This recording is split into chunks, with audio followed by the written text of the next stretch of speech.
అబ్బాయిల ప్రేమ బాగుంటుంది, అందంగా ప్రేమిస్తారు, అద్భుతాలు చూపిస్తారు.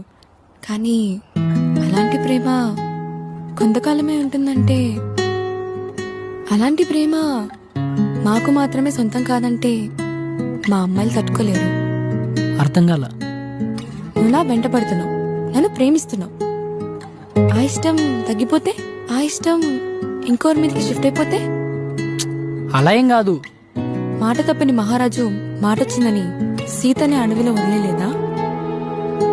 రాధే ప్రాణంగా ప్రేమించిన మాధవుడు రాధని కాదని రుక్మిణిని పెళ్లి చేసుకోలేదా? తనలో సగ భాగంగా పార్వతి ఆలిగా ఉండగా పరమశివుడే తెచ్చుకున్నాడు గంగని తోడుగా. అలాంటి పరిస్థితి నాకు రాదని, నువ్వు మారవని మాటివ్వు.